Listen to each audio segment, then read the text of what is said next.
All right, we are back from what feels like a long extended period of time. What the heck? Why haven't we done any recordings, Leanne? Hold on. We are back with the LFG podcast filled with franchise education for brand dev people, newly CMOs, and all kinds of great information. Sorry, I have a really bad cold that I'm struggling with. Which I thought was the flu, and I'm gonna ramble on, so don't mind this episode. But sorry, Leah, what were you gonna say? I don't know. I was trying I was gonna say we haven't recorded in a little bit. No, we recorded a bunch, and then we had a little break because of a bunch of travel with IFA and something else. Yes. I forgot. But let's grow. Well, something else I forgot. The Let's Grow Franchise Development Conference. You forgot about that? It's been a long couple of months. Anyway, so now we're back at it, and we've got a very good guest today. I'm so excited because she's literally one of my favorite people on the planet, and especially in franchising. But we have Jania Bailey, the CEO of FRANNET here. I just adore her. Love Jana. Super excited to have her on very, very shortly. Yeah, I mean, I kid, but we actually did have a ton go on, including the Dallas Franchise Show, the Let's Grow Conference, the IFA, the Nashville Franchise Show, and actually last week I was at the EF 100 Awards. Did you hear about that? Oh, I of course you did. did. All of the pictures look so great. Everybody dresses up so nice. Like I had serious FOMO that I couldn't go to that one. How was it? Oh, it was actually a lot of fun, and it was well put together. You know, as you and I individuals who put on and host events, I have to say that Scott did a great job. It was a true black tie affair. Really, really nice. You know, and for those of you that don't know, the EF 100 Awards is an awards ceremony that Scott brought in from the UK, and this was his inaugural event that he launched in Toronto downtown at a very famous building, which I can't actually remember the name of right now. But it was a beautiful event. Everyone looked fabulous. You know, dinner was great. The champagne reception was great. Just a really nice event. And then, you know, there were about 9 or 10 different awards that, you know, some franchise groups came up and accepted. And then there's, of course, the top 100 of, you know, best franchises, you know, and then those 9 or 10 awards are, you know, different categories of stuff. But, you know, it was great. It was really good. And we missed you. Yeah, it looked like a lot of fun. I hope to go next year. And we had Let's Grow. Yeah, we did have Let's Grow. Talk to me about Let's Grow, Leanne. How you know? I mean, I wasn't there, so how? I just kidding. I was I, you know, I'm so excited. We have Jana. She was there, and so many people were there. Man, Yeah, it was such a great event. It was I think it exceeded our expectations once again. We had a great group of people who were there. We had some excellent sessions that we just keep getting continuous, really great feedback on.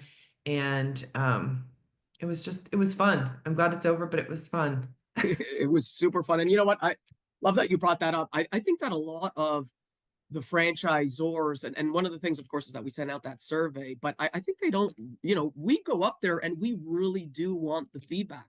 We want to know, you know, was this good? Was this valuable? What would you change? You know, how are you going to come back? Because that's how you build a sustainable business, right? And so, you know, to your face, a lot of people might not be like, okay, Mike, well, this was shit, you know, but obviously it wasn't crap, but you know, I'm so excited and happy about all of those surveys that came back. I like that is what brings the glee, you know, from everyone. I don't like at least almost every single one that I read. 99% was like, this was great. Content was great. Food was great. Your events were great. The networking was great. It was just really. We got one bad remark on a restaurant that wasn't even part of the event. So that Jeez. But otherwise, yes, we did get great feedback on the surveys. And I do have to point out that we did a Franchising for Good event the first day, before the kickoff party where we put together kits. We put together hospitality kits and kits for kids who stay at the Ronald McDonald House in Fort Worth. We had a goal of $10,000 and we raised over $11,000 through the Woohoo. kit building and through just cash donations. And it was so much fun. We gamified it. We created teams. And I'm so very happy. We had the president of Ronald McDonald House Fort Worth come and gather all of the kits. We filled his car all the way up to the top. It was such an amazing experience. Thank you to my cohorts, Jeff Horse and Karen Winning, for helping coordinate, and to all of the sponsors who donated $500 plus to help build the kits, and then all the franchisors and the people who came to build. It was so amazing. It was very cool. And you know what else we have to talk about at Let's Grow is Ratava and Branded. Oh, So indeed. they set up an activation outside, and I think this was a little bit beyond what we were expecting, but it was so cool. They created avatars for people, like live digital avatar, not, I guess not live, digital avatars that are not cartoon. They're like based on you and what like exactly you look like. It was wild when I got mine back, but it was very cool. But thank you to them for making that happen. That was a cool bonus that we weren't really expecting, I think. Yeah, super fun and a great group of individuals and no, I mean that avatar is wild. Yeah. It's actually kind of scary because now they can literally make you say anything and it looks Oh like you yeah. said it. Oh, it is frightening, but cool. Very good. All right, well, enough of that. Let's get to it. Are you ready, Leanne? I'm ready. Let's go. Here's what's growing on. Our next segment. This segment is sponsored by Franchise Assembly, a franchise events company bringing resources and education to franchise brands and people. Okay, let me take it away with what's growing on. Natural disasters slow franchise lead generation in January, and I'm sure actually a lot of our friends have felt this. Franchise lead generation took a hit in January, of course, of this year. Uh, oh my gosh, excuse me. As severe weather and natural disasters disrupted economic activity, retail sales dropped 0.9%, the largest decline since March 2023. California saw a 27% dip in franchise inquiries after wildfires burned over 57,000 acres. Obviously, everyone is aware of that, causing billions in losses.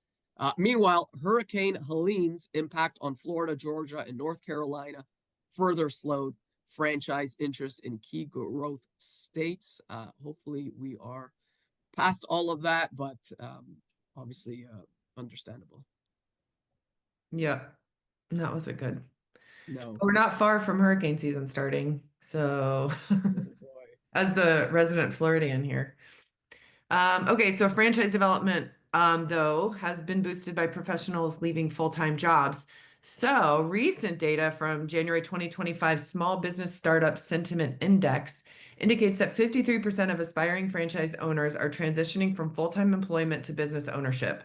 This trend has been on the rise since early 2024, suggesting that factors such as return to office mandates, which I've noticed a lot of, corporate cost cutting, and increased automation are motivating professionals to pursue entrepreneurship.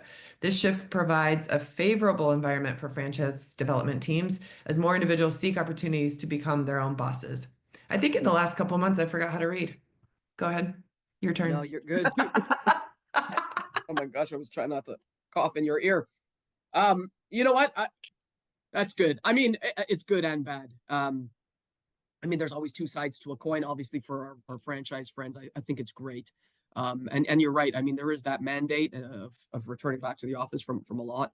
But it's also because some people don't do a lot when they're at home. I mean, I mean, it is what it is. And so those people, maybe you shouldn't be your own boss. But listen, I said there's good and bad on both sides of the coin. And so, we'll see where things take us to. I mean, it's definitely interesting times. I think also, change of the guard in your side of the country and some of the world economic situation. We'll see what happens. Okay, so this one is an interesting one. This IFA survey highlights economic uncertainty among franchisees. To talk back to what we were just chatting about. All right, so a recent survey by the International Franchise Association reveals increasing economic uncertainty among franchisees. Here are the key findings. 80%, 87% of franchisees report moderate to substantial impacts from inflationary pressures consistent with the previous year. 65% anticipate further cost increases in 2025, up from 51% last year. I mean, that is huge, and not good. 86% have raised prices to combat rising costs, while 80% experienced lower earnings in the past year. The food industry has been the hardest hit by inflation, followed by personal services and commercial residential services, while labor concerns have eased from 47% in 2023 back down to 26% in 24. The cost of retaining labor, as you all know, remains high, especially in employee healthcare. Franchisees are adopting strategies such as sharing best practices and implementing new technologies to enhance operational efficiency. I mean, it's tough. It's tough stuff. I mean, listen, we're not in franchising, but we were hit with a much bigger food cost at our conference. I mean, it's wild out there, and things that are making it hard to do business. That's for sure. Yeah. Hopefully we see some improvement here soon. Hopefully we do. All right. Well, anyways, that's enough of what's going on.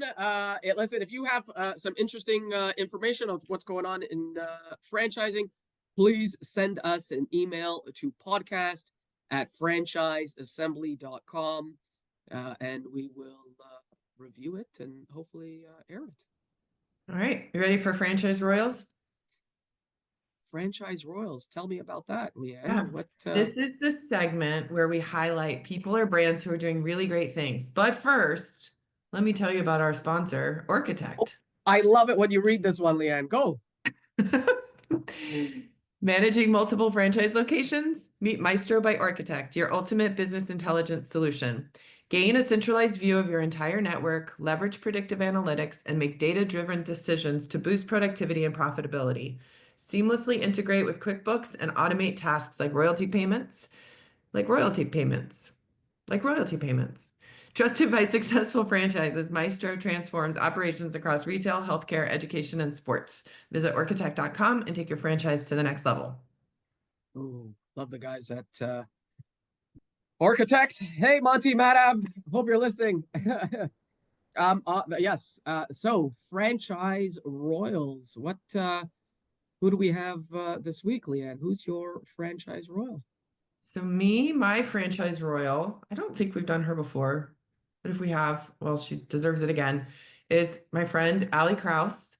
She just got promoted to CMO of Benetrends, which I'm very, very excited for her. I've gotten to work with Ali when she just launched her career in marketing, and we've had the opportunity to work a couple places together. And then now she's at Benetrends. She was VP of marketing, and she just got promoted to CMO. But also, I do want to give her a huge shout out because she is the board co-chair of the Women's Franchise Committee and helped produce the annual leadership conference at the IFA.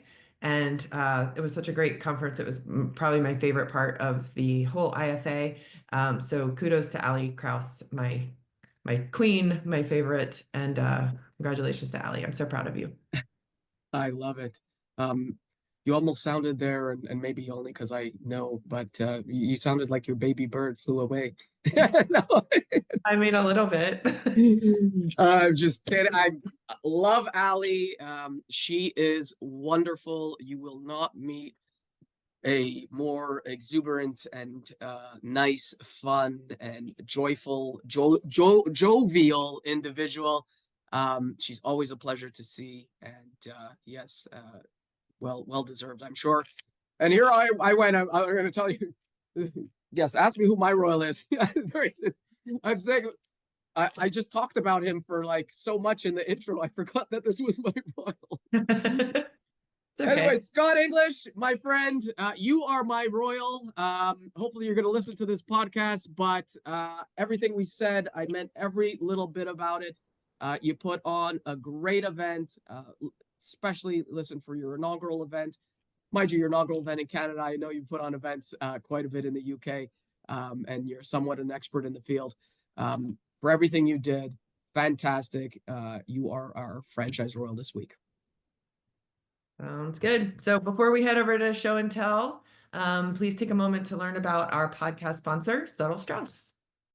Franchisors love Subtle Strauss because we protect their brand standard across all marketing channels. Z's love our marketing platform because they can customize, print, download, and mail brand right collateral for their local market in minutes. Want to see how it works? Connect with me, Karen Wenning, on LinkedIn. All right, so we are back. We are back for my favorite segment. This is show and tell. Of course, show and tell is that segment where we bring on an industry leader, an expert, someone that will share insights and ideas and thought leadership on a wide array of topics. And of course, boy, oh boy, do we have a thought leader this time around. Leanne, who do we have? We have Jania Bailey. She's the CEO of FRANNET and one of my most favorite people in franchising. So welcome to the show, Jana. Well, thank you. After that introduction, though, I'm feeling a little timid now. So go right ahead. No pressure at all. No. Why don't you tell us a little bit about yourself and how you got started in FRANNET and what you've been doing the last many years? Yeah. I've been with FRANNET. It'll be 19 years in August. So it's been quite the ride. My background originally, I was in banking. I was a commercial loan officer and did that for almost 20 years and just burned out. I really was just done. And I did public speaking and training and consulting. All ex-bankers become consultants. And so that's how I got into franchising, because one of my clients was a regional owner of 5 regions of Fantastic Sam's. And I was approached to take over and run his regions for him. So I became a regional director for Fantastic Sam's. Then I was hired by corporate Fantastic Sam's, and they sent me to Texas to do a turnaround on a problem region. And it was going to be a 2 to 5 year commitment. You know, we were just kind of playing it by ear. And probably 2 years into it, the president of Fantastic Sam's was let go by the private equity firm. And I had been hired by the president of Fantastic Sam's and was on the management team. So I knew what that could mean. And I just started throwing out some emails to friends and family that I knew and let them know I was in the market. And my name was thrown in the hat for the job at FRANNET. And a few months later, and a lot of interviews later, I wound up with the job. That's excellent.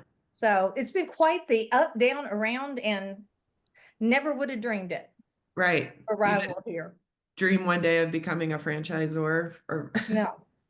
Yeah, so tell us a little bit about FRANNET, because FRANNET is a little bit of a different business model. It Being is. a franchisor also. It is. When the ownership changed, and that's what prompted them to have an opening that I wound up filling. They bought it from the founder, and at the time, Howie Bassett was running it as what was called a mutual benefit company. Kind of, you know, it basically means there was a lot of volunteer activity. When I took over, there were 4 people at headquarters, and that was it. And I mean, that whole inventory thing was volunteers. Marketing, they had a half a person for marketing. The rest was run by their FAC, or, you know, a marketing committee. It wasn't even an FAC. And so it was quite chaotic and absolutely no structure. So one of the first things we did was make it a franchise, and we converted a little over, it was about 90% of the former FRANNETers. There were some that left, and that was okay, because there was some that, you know, really wouldn't have fit the new model. But FRANNET is a franchise, and we have a full professional staff that supports our franchisees just like any other franchisor. We've got a marketing department that, provides everything from monthly templates for them to post and newsletters and blog information, as well as constantly vetting new potential lead sources for our people to, round out their marketing efforts. Obviously, we also have a franchisor committee, and this is something a lot of the other broker groups don't have, because what we do, we don't bring a brand in unless they've been vetted. And what I mean by that is we actually review the FDD and do validation on a brand, so that as one of my franchisees doesn't have to go, oh, I wonder, what's going on with that franchise? Is it okay? We've done that research and we have that information before we approve them. So that's some of the things that we do. A lot of training ongoing. There's always training available. And those are things that I felt strongly about when we took over the company, was that we needed to be providing real support to these individuals that were out in the field and carrying our name. So that's what we do. I love it. And so you touched a little bit on that difference. Are there other differences between the broker groups that would kind of, Sure. who doesn't know FRANNET? I mean, at least I do. I'm in the industry, but we always hear amazing things about FRANNET. And what are some of the other differences, Well, maybe? one of the big ones, we're 38 years old, so we've kind of weathered the storms and we're still here. The FRANNET is, it's words that people throw around, but we hold them very closely. We are value driven, and integrity is our number one value. And by that, what I mean, and the franchisors that work with us will tell us these things, that our introductions are the best. It's, these people have been truly vetted and matched to their concept. These are not, just telephone names thrown at a wall and handed over, telephone book names. Of course, nobody gets telephone books anymore, but that used to be the way. But we spend hours with a candidate before we ever make an introduction to a franchisor. We have our own proprietary assessment that they take that helps guide us in what's really driving this individual, what's important to them, what are their values, where are they going to be a culture fit? Because a lot of times what we tell people, there's a lot of great franchises, but not all of them would be great for you. So the key is to really try to find the best match, the match for culture, the match for your budget, your interest, your goals. What do you want to do as an owner on a day-to-day basis? Because if you wind up with tasks that you don't enjoy, you won't be successful. I use, examples of things like, think about, do you want to be cutting hair? No, that's not what an owner does. Good. Would you be happier back there doing your marketing and hiring and coaching people and growing your team? If yes, there's a multitude of franchises that could be, looking for somebody like you. But we use all of those things to match. And I can honestly say, I believe with all my heart, we put more time and more care into those matches than most of my competitors. Now, I've got one or two that I respect, and another group that I say is the closest to us. But then there's also those that I don't think are providing enough training, number one. I think they're recruiting people on the premise this is a great part-time hustle, and that's, this is a gig. No, it's not. This is not for somebody that wants to piddle with something every now and then. This is a commitment. So I think those are some of the really big differences. And I bet I'm the only one that can say we've got 5 second generationers in our organization. We also have 2 sets of brothers. I've got people that have been here 30 plus years. And, that says something about what we're offering and what it means to our people to be a part of it. That's so great.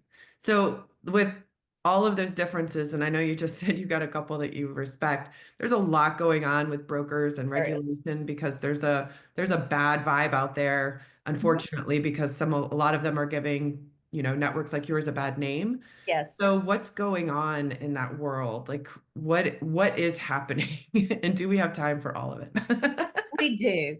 We do. California has come out with a draft of a broker disclosure document that they will be requiring starting next year if everything falls in place. And the other states that, the other registration states are currently looking at coming up with something similar. And I applaud that. I also say that's a first step and it's not deep enough. What we need in this industry is licensing. Mm, Franchise brokers should have to be licensed. Realtors have to be licensed. Insurance agents have to be licensed, investment brokers. And the deals that we work with people on, the placements that take place are just as big and just as dramatic as a home purchase. And I dare say we can do a lot more damage if we're not doing it the right way than a bad insurance policy can do for you. So I really think that would clean up the industry and get rid of some of the bottom feeders. And we need that because we are getting a black eye as a result of some of the nonsense. I get a inbox full from my group because they collect them from their clients of earnings claims being sent out in emails and promises being made. And I'm like, this is illegal. And nobody's monitoring it. Nobody does anything with this information. These people should be kicked to the curb. But right now, this is a very easy industry to get in. Hang out a shingle and say you're a broker. That's all pretty much that you have to do. mhm. Unless you want to sell in Washington or New York, then you have to register. Big deal. We should be required to have some standards in this industry. So Just how does like that you said. happen? How does that Hopefully, happen? How do we get that going for the industry? well, the IFA has been very, very active with the broker disclosure documents that activity that's going on, and I've appreciated their support in that. I do think it's going to need continued lobbying Mhm. to the right people, and of course, people tell me, Janet, be careful what you ask for when you start getting regulations. I hear them. But I do think the lesser of the evils is regulation because what's happening right now could crash a lot of it. It doesn't just hurt the broker industry, it's hurting the franchise industry. It Mhm. hurts the franchisors and it hurts, more importantly, it hurts the people that have turned to franchising as an alternative to in their career. And they've probably invested every penny they have to invest. So Those are the true. people we need to be concerned about. Mhm. I mean, and that's a true testament to the franchisor saying, "Hey, we'll take on the regulations to weed out the nonsense." I think it speaks highly to your integrity. I love it and I appreciate it. Um, so swapping it around a little bit because you did talk a little bit about just for those that want to know a little bit more about the actual process. And you touched on this a little bit, talking about some of the likes of an entrepreneur and what industry they might like, but talk to us a little bit more about how you advise an aspiring entrepreneur to choose the right franchise. Well, the first thing is kind of set aside everything you think you know and start, with a clean slate. A lot of times people will come to us and I'm interested in Chick-fil-A. Well, first of all, Chick-fil-A isn't a franchise in the true sense of the word. So, you have to explain that to them. And then you go with, okay, why are you interested? Well, they're always busy. And okay, so you like that idea and you'd be comfortable managing young people. So you really have to get in their head and understand what they're thinking about. And then all of a sudden they're like, well, I don't think I'd really be good at managing young people. Well, then you probably don't want fast food or, some of these other types of brands.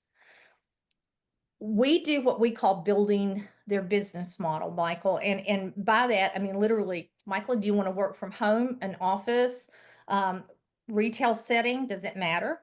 Do you want to have professional level employees, entry level employees, blue collar? Are you comfortable with any of those? How many people would you be comfortable managing? So the whole time we're building this, and then we say, okay, what are the things that are going to really be important to you, Michael? And you might say, I really want to make a difference in people's lives. Okay, so you want a business that somehow helps solve a problem or in some way enriches someone's life. Okay, that's good information. And we just keep asking these kind of questions and we just keep drilling down. And we've already gotten that assessment that's told us a lot about you. Now we're kind of reinforcing all of that. And if you can imagine taking the whole funnel of franchising. Now, of course, we've whittled it down because we don't handle hotels. We do not handle fast food. We do not handle QSR, quick serve restaurants. So, you know, we've weeded out a lot of what we know you're not going to be a fit for already. And then as we're building that business model, we're taking our funnel and we're narrowing it. And every time you answer a question, we're narrowing it and we're getting it down to a manageable level. Usually by the time the end of this conversation, the franchise consultant will be down to a handful, you know, anywhere from 4 to 8 or 9 concepts that they think could be a good fit for you. And then they're going to dig a little deeper with you. And we're going to be sure it's meeting your budget and it's meeting your need for income. For example, we would ask you, how soon do you need to start seeing cash flow, positive cash flow for you? How long before you need to draw a salary out of here? And if you tell us 9 months, well, that's going to rule out a lot of concepts that don't start positive cash flow that quickly. So we're taking all of this information and now we're going to say, okay, Michael, now some of these concepts may seem totally off the wall to you, but I promise you, if you talk to them, I just want you, promise me you'll have one call. And then we go through why we're matching you to that. And 90% or more of our clients will tell you, I bought something I would have never found on my own and would have never thought about. And it's the absolute Wow, perfect match for me. that's amazing. When I took this job, one of the FRANNETers that had been around a while explained it to me. He said, we sell ugly babies. And I said, what? He said, who wakes up in the morning and says, I want to own a maid business? But yet maid business can be an excellent franchise for a lot of different types of people. Who wakes up and says, you know, I want nothing more than to have a restoration business and just be dry, you know, crawling around under house in the mud and pulling down sheetrock. Nobody says this stuff. But when they get into what makes that franchise work, and then they look at the cash flow opportunities with some of these, it is exactly what they're looking for. So that's why I say we don't let people go down with, well, you know, I really want this. Why? And a lot of times when we get into the why, it has nothing to do with the concept. So it's helping people get all that junk out of the way so that they can be open-minded in looking at concepts that are probably a much safer and better concept for them. Does that make That's sense? great. I love that. We Totally. sell ugly babies. That sounds bad, but you know, our franchisors get it. You know, Yeah. a good example, I wanted us to have nut and bundt cake so bad. They didn't need us. They had amazing curb appeal. And Yeah. people would walk in and go, I want to take this concept back home. Those type of concepts don't need franchise brokers. Papa John's. I lived in Louisville, Kentucky. You would have thought I'd have been repping Papa John's. They don't need us. They've got a waiting list. So those are the things that also understanding not all franchisors are going to work with brokers. And, you know, sometimes you have to remind those franchisors that just because you're not needing our services doesn't mean that some of these others don't absolutely survive with our service. So I'm gonna ask a question, and that's gonna lead me to the next question. But most of the people who listen to all 5 people who listen to our podcast are franchisors. So What is your recommendation? Because I think when I've worked with lots of different brands, and I don't think that especially the newer brands who are starting to work with brokers really understand what it takes to work with a broker network, and really kind of the relationships that you have to build with each of the brokers and the system. So what is your, kind of advice or recommendations on building strong relationships with the broker, or the broker network that you've invested in, to help them understand you better so that they're more comfortable presenting you as an option? Yes. Well, and that's one of those questions we have to go through with franchisors all the time. I'm sure. Yeah. And it is, first of all, you've got to have patience. This doesn't happen overnight. Rarely do we bring in a concept and then it's just an overnight, success. It's totally a, top performer. It doesn't happen that way. You have to build trust and you have to really explain these concepts and actually tell us how to show it. And by that, I mean, and we talk about what are your hooks and hangers? What are those things that'll make somebody go, oh, I want to know more about that. Not just it's the 10th, whatever. And, there's a lot of them out there, but here's one you might want to look at. Why? What makes that one different? What sets it apart? And I tell the franchisors, don't waste your time telling us what a great management team and great training program you have and blah, blah, blah, blah, blah. Because if you don't have those things, you're not in our portfolio anyway. Mm. What we need to know is what differentiates you. And remember, our people's number one value is integrity. So they're not going to show your concept until they're comfortable with you. And what are you all doing? What is your, what's the management team's goals for the company? Are you growing regionally or are you growing nationally? How many do you already have open? Do you have sufficient staff to support the growth you're asking for? Because we've seen that happen a lot where a brand's like, bring it, bring it, bring it. And then they can't get them open and they can't support them. And then you've got a lot of unhappy franchisees. And now the franchisor has to take a pause from selling to clean their house. Well, wouldn't it be better if you did it the right way so you don't have all these upset people?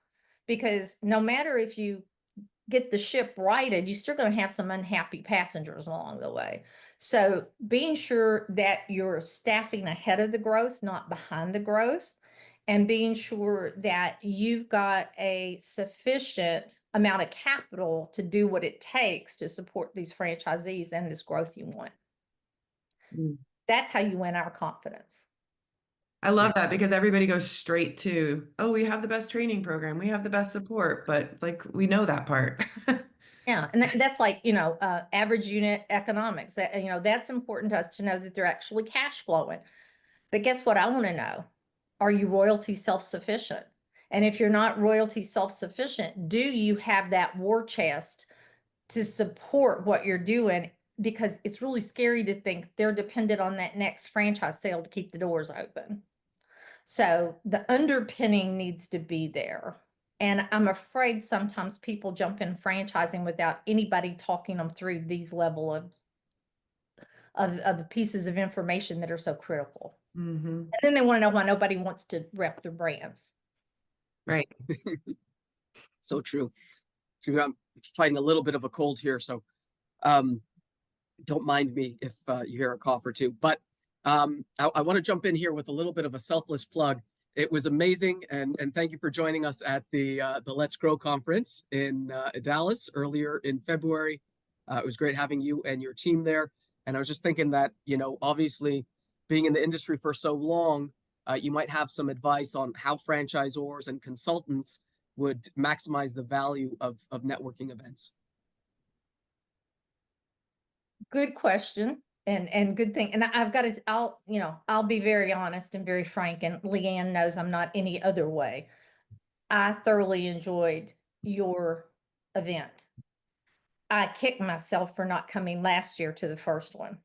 So it was a very, very pleasant surprise at the value of the information that was provided, and that it had a nice, good pace to it and a lot of networking time. And that's what people care about, is those give me quality information and a chance to network. Those are the two keys, and you all knocked it out of the park. So it was really good, and I'm out pimping for y'all now, telling everybody that needs to go. So, but when you go to a conference like that, already have an idea of which of the breakouts you want to attend, because there's going to be a wealth of information. So pick out, don't be wandering around the halls, peeking in all the doors, figuring out where you want to be. Know ahead of time, have a game plan. Talk to as many people as you can. It's great to see the people we know and hug and, but it's also important to meet some new people and talk to the vendors. I talked to one of the vendors there and I was just so blown away. I'd never been exposed to them before. They're coming to our spring meeting because I believe we have, they could be a real partner for us. But if I stayed in my room doing emails instead of walking around and talking and asking questions, I wouldn't have learned that.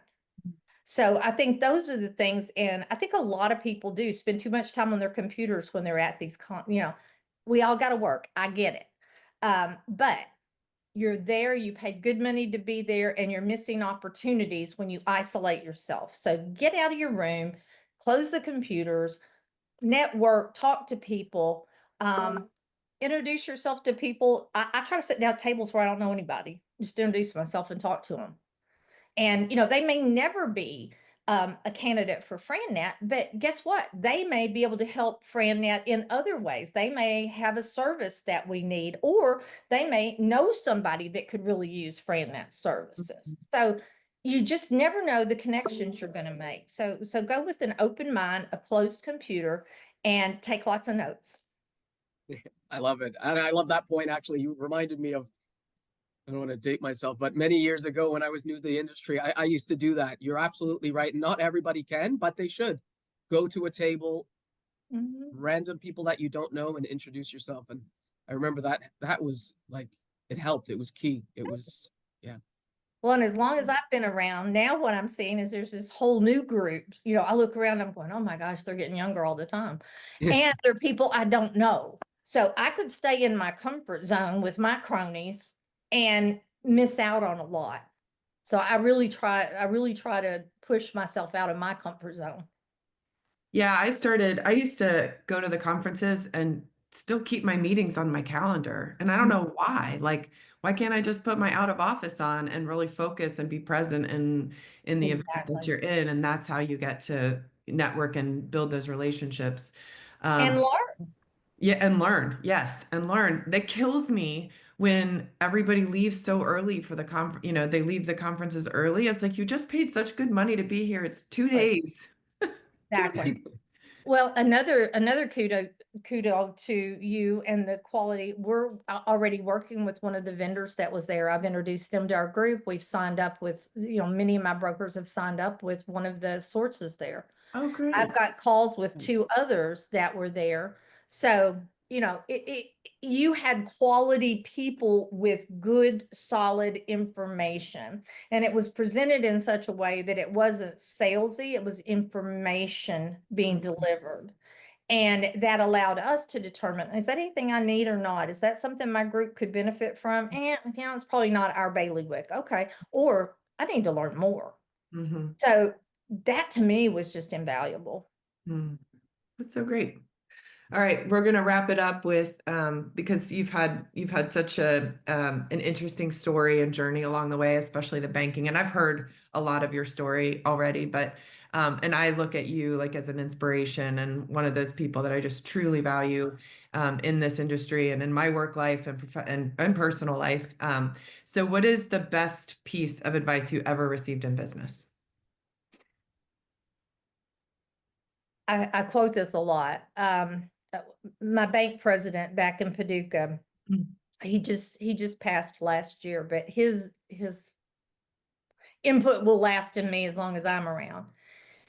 He told me, when you're in business and in management, be careful not to expect everybody to be just like you. Those of us that have gotten into these positions, whether you own a business or you're running a business, we're not the norm.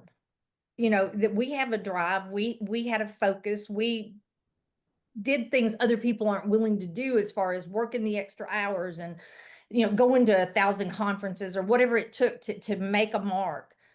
Not everybody's going to do that. Not everybody's going to want to be away from their family. Not everybody's going to want to do, and we have to decide what's acceptable and not judge them against who we are.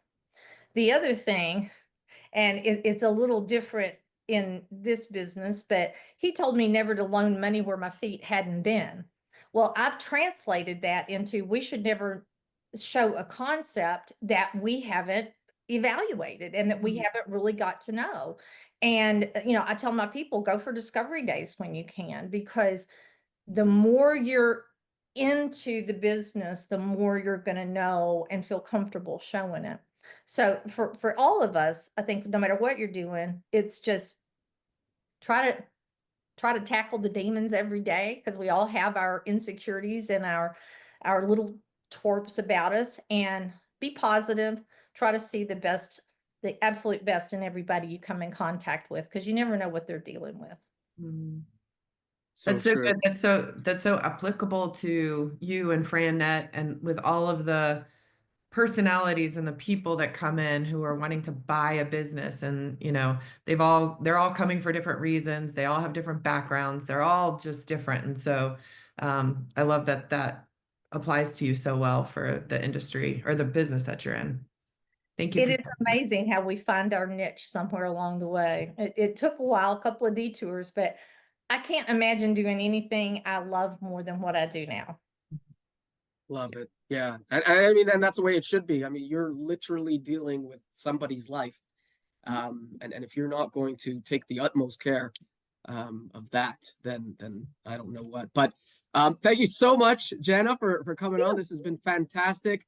If someone wants to reach you or reach FRANNET, what's the best way to reach out? Well, thank you for asking that, because, and I'll just do an unmerciful plug here. FRANNET's looking to grow, so we're looking for more people with integrity. I want people that take this business serious and want to be a life changer. That's who I'm looking for. And you can reach me at Bailey, Bailey, at frannet.com. And FRANNET has 2 N's. Love it. Amazing.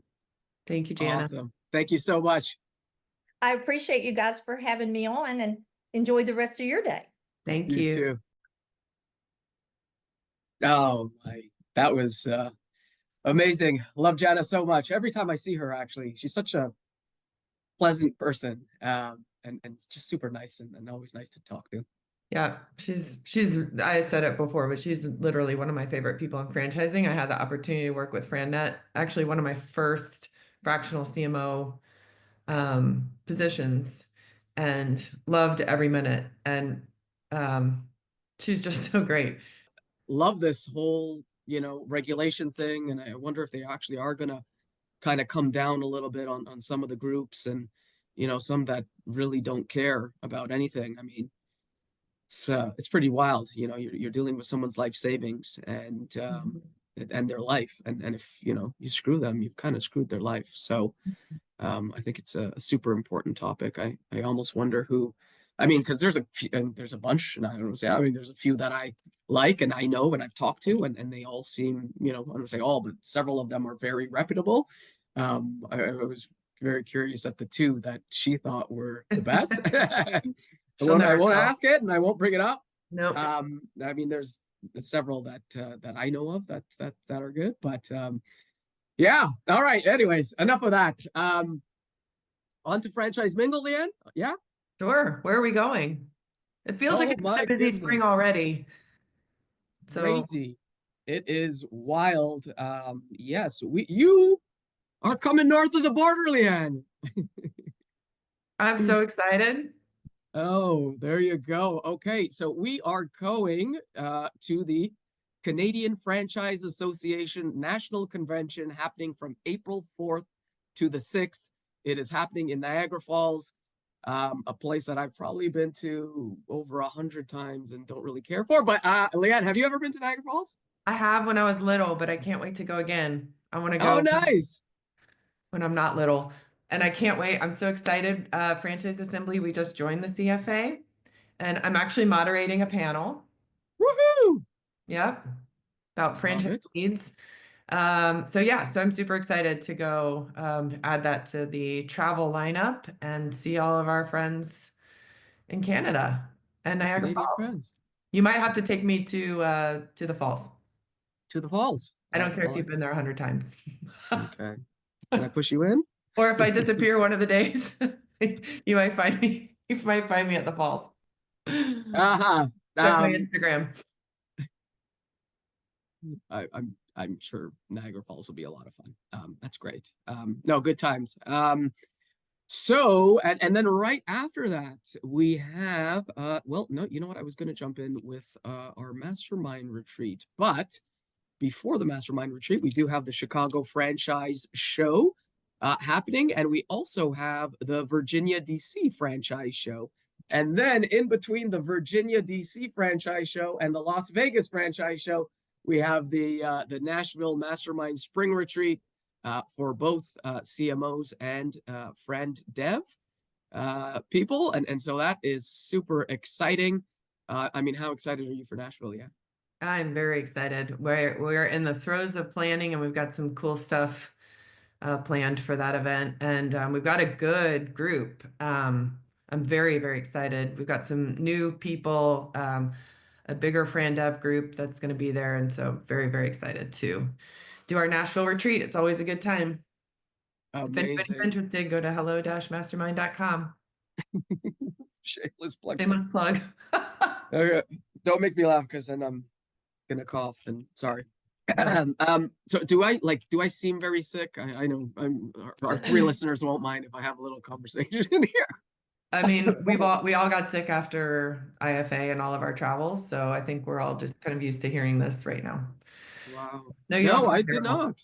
I did. You know what? I got sick after Nashville. I was just in Nashville for the franchise show. So then that was, I guess, after. Anyways, whatever. All good. I'm not sick. What's sick? All right. So that is the franchise bingo. We do have a few franchise shows happening as well, but we are stoked for the Mastermind Retreat. We are going to the conventions very soon, and we'll get to those franchise shows as we come along. We also have Orlando and Houston in the mix coming up this spring.